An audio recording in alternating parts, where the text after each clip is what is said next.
நவராத்திரி 10வது நாள் திருவிழாவை முன்னிட்டு நம்ம இன்னைக்கு நவராத்திரி பிரசாதம் ரெசிபிஸ்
வணக்கம். அனிதா குப்புசாமி கிச்சன் யூடியூப் சேனல்ல உங்களை எல்லாம் சந்திக்கிறதுல ரொம்ப ரொம்ப மகிழ்ச்சி.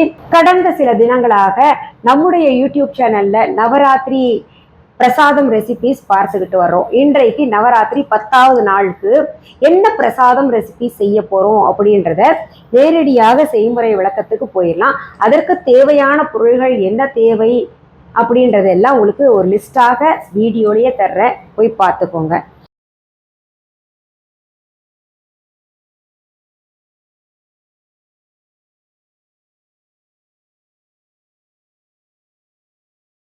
முதல் ரெசிபியாக, அதாவது 10வது நாள் விஜயதசமி இல்லையா, அம்பாள் வெற்றி வாகை சூடி வெற்றி கழிப்புல இருக்காங்க. தேவர்கள் எல்லாம் வெற்றி கழிப்புல இருக்கிறாங்க, அசுரர்கள் எல்லாம் மடிஞ்சு போயிட்டாங்க. அதுல என்ன பண்றோம்னா, நம்ம 10வது நாள் கொலு வச்சிருக்கிறவங்க எல்லாம் கூட அன்றைக்கு அம்பாளுக்கு தூபதீபங்கள் காமிச்சிட்டு எளிமையாக ஏதாவது பிரசாதம் செஞ்சுட்டு அந்த கொலுவை எல்லாம் எடுத்து வைக்க தயார் ஆயிடுவாங்க. அதனால இப்ப எளிமையாகத்தான் பிரசாதமே இருக்கும் 10வது நாள். அதுல பாத்தீங்கன்னா ஏதாவது ஒரு பாயாசம் செய்யணும், இனிப்பு செய்யணும், அப்புறம் சுண்டலும் செய்யணும். அதனால முதல்ல பாத்தீங்கன்னா நம்ம பால் பாயாசம் செய்யணும். நம்ம தொடர்ந்து பால் பாயாசம் பார்த்திருக்கோம். இப்ப பாத்தீங்கன்னா அன்னம் சேர்த்து பால் பாயாசம் செய்யறது ரொம்பவே விசேஷம். எப்பவுமே பச்சரிசி இருக்கு இல்லையா, அந்த பச்சரிசியை வந்து பால்லையே வேக வச்சு செய்யறதுன்றது இருக்கு.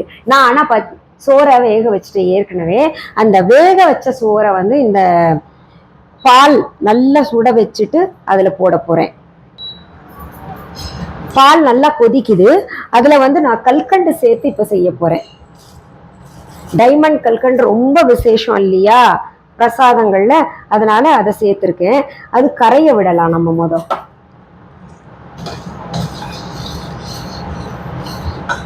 இப்போ இந்த கல்கண்டு பால்ல போட்டது கரைஞ்சிருச்சு.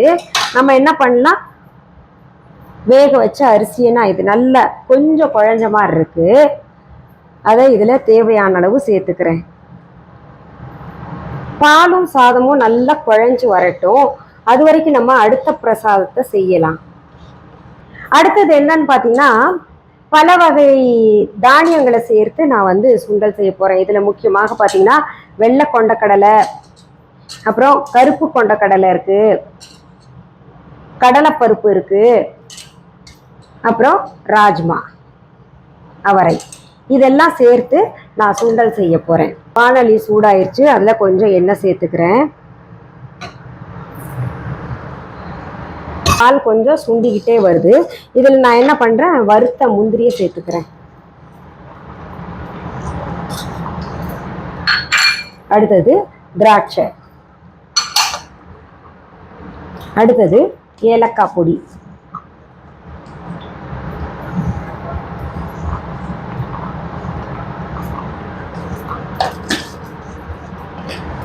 இதெல்லாம் சேர்த்து மறுபடியும் நம்ம கலந்துக்கிட்டே இருக்கலாம். இன்னும் கொஞ்சம் பால் சுண்டட்டும். இப்போ இங்க வச்ச எண்ணெய் சூடாயிடுச்சு, இதுல கடுகு போட்டு தாளிச்சுக்கலாம். அடுத்தது உளுத்தம் பருப்பு போட்டுக்கலாம். உளுத்தம் பருப்பு செவக்க வறுக்கட்டும்.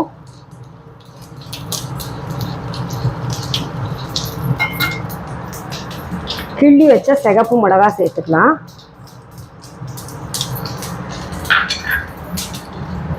கறிவேப்பிலை இலைகள் சேர்த்துக்கலாம்.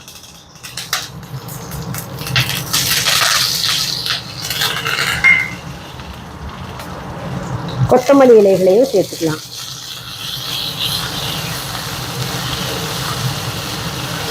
இந்த பருப்பெல்லாம் பார்த்தீங்கன்னா முதல் நாள் இரவே ஊற வச்சிருங்க. அப்படி இல்லைன்னா குறைந்தபட்சம் ஒரு 4-5 மணி நேரமாவது ஊறணும். அப்போதான் நல்லா பூ மாதிரி வெந்து வரும். இதில் உப்பு போட்டு வேக வச்சாச்சு, அதனால நான் உப்பு சேர்க்கலை.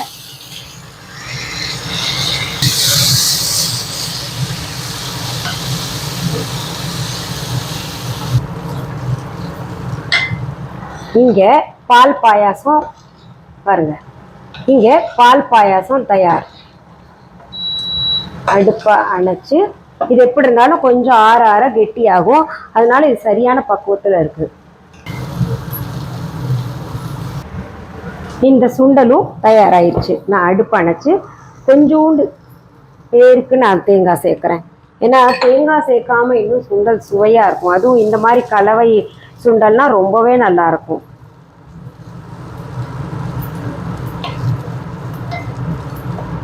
அவ்வளவுதான். இதுல சில பழங்கள், இனிப்பு ஏதாவது சேர்த்து கூட நம்ம சுவாமிக்கு படைச்சு நைவேத்தியம் பண்ணிடலாம். நவராத்திரி 10வது நாள் திருவிழாவை முன்னிட்டு நம்ம இன்னைக்கு நவராத்திரி பிரசாதம் ரெசிபிஸ் கிச்சன்ல பார்த்தோம். ரொம்ப எளிமையானது தான். 2 வகையான ரெசிபிஸ் தான் செஞ்சோம். ஆனா நமக்காக வெற்றி. அன்னைக்கு அம்பாள் நமக்காக தான் போராடினாங்க. அன்றைக்கு அசுரர்களை அம்பாள் அழிக்கலைன்னா அசுரர் உலகமாக மாறி இருக்கும் இல்லையா? நம்ம நிம்மதியாக வாழ முடிஞ்சிருக்காது. அந்த அம்பாளுக்கு இன்னும் நிறைய வைக்கணும் அப்படின்ற ஆசைப்பட்டு என்ன பண்ணியிருக்கோம், நானும் என் வீட்டுக்காரரும் இது கொண்டு பாருங்க, அன்னாசி பழமே வச்சுட்டார். அவர் என்னன்ற, இதுவும் பழந்தானு வெய் அம்பாளுக்கு அப்படின்னு சொல்லிட்டு ஆசையா பழங்கள் எல்லாம் கொண்டு வச்சாரு. அதனால நம்மகிட்ட என்ன இருக்கோ அதை வைத்து நிறைவாக எப்பவுமே பூஜை செய்யணும். நான் இப்போ உங்களுக்கு 10 நாளுமே பூஜைகள் செய்து காமிச்சிருப்பேன். என்னுடைய பூஜைகளெல்லாம் நீங்க பார்த்துருப்பீங்க.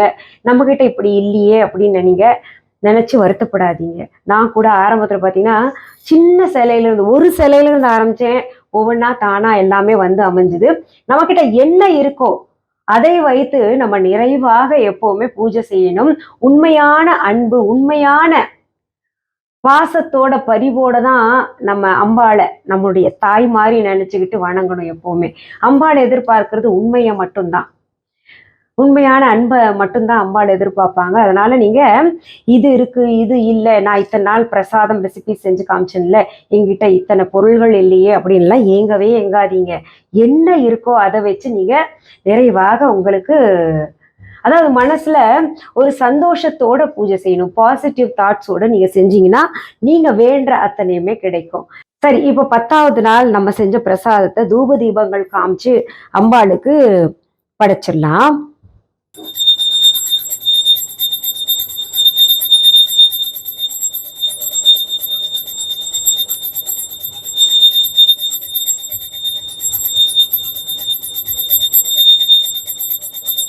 இந்த விஜயதசமி அன்னைக்கு என்கிட்ட நிறைய பேர் கமெண்ட்ஸ்ல கேட்டிருந்தீங்க, இந்த புரட்டாசி மாசத்துல நான் புதிய வாகனம் வாங்கணும், இல்ல புதிய தொழில் தொடங்கணும், ஏதாவது ஒரு புதுசா பண்ணணும்னா எந்த நாள்லங்க செய்யறது, புரட்டாசி மாசம்னாலே வேண்டான்னு சொல்றாங்களே அப்படின்னு எல்லாம் கேட்டிருந்தீங்க. இந்த விஜயதசமி அன்னைக்கு நீங்க எதை தொடங்கினாலும் எதை தொட்டாலும் துலங்கும். அம்பாளே சிம்பாலிக்கா பாருங்க, விஜயம் என்றால் என்ன, வெற்றி தானே. 10வது நாள் அம்பாள் வெற்றி பெற்றுக்கிட்டு நமக்கு எல்லாம் உலகத்துக்கே உணர்த்தி இருக்காங்க, இது வெற்றியை தரக்கூடிய நாள் அப்படின்னு.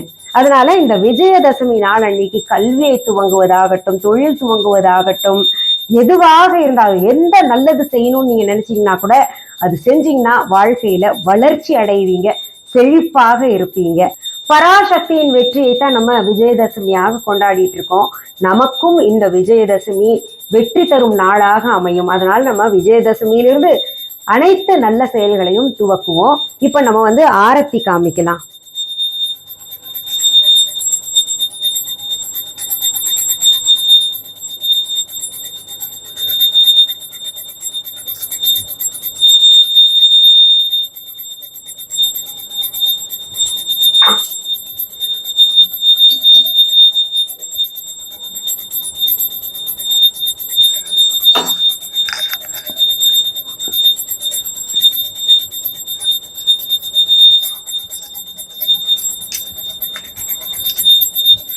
நமஸ்காரம் பண்ணி ஆசீர்வாதம் வாங்கிக்கணும் சாமிட்டு இருந்து.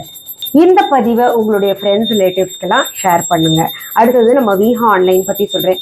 விஹா ஆன்லைன் என்பது எங்கள் குடும்பத்தினரால் நடத்தப்படுகின்ற ஆன்லைன் ஷாப். அதை பற்றி விரிவாக நான் சொல்கிறேன், கேளுங்க. புதிதாக வரக்கூடியவர்கள் அதை பற்றி தெரிஞ்சுக்கணுன்றதுக்காக தான் நான் ஒவ்வொரு பதிவுலேயும் சொல்லிக்கிட்டு வர்றேன். விஹா ஆன்லைன் என்பது என்னால் நடத்தப்படுகின்ற ஆன்லைன் ஷாப். இதுவரைக்கும் யாராவது Viha online shopping app download பண்ணலைன்னா உடனே பிளே ஸ்டோர், ஆப் ஸ்டோருக்கு போயிட்டு தம்ப்நெயில்ல கொடுக்கப்பட்டிருக்கின்ற விஹா ஆன்லைன் ஸ்பெல்லிங் பார்த்து டெக்ஸ்ட் பண்ணுங்க, டவுன்லோட் பண்ணிக்கோங்க. அப்படியும் புரியலன்னா டிஸ்கிரிப்ஷன் பாக்ஸ் ஓப்பன் பண்ணுங்க. விஹா ஆன்லைன் ஷாப்பிங் ஆப்கான லிங்க்ஸ் தரப்பட்டிருக்கு, அதை நீங்க டவுன்லோடு பண்ணி வச்சுக்கோங்க. இது தவிர viha.online என்கின்ற இ-காமர்ஸ் வெப்சைட்டும் நாங்கள் நடத்திக்கிட்டு வர்றோம்.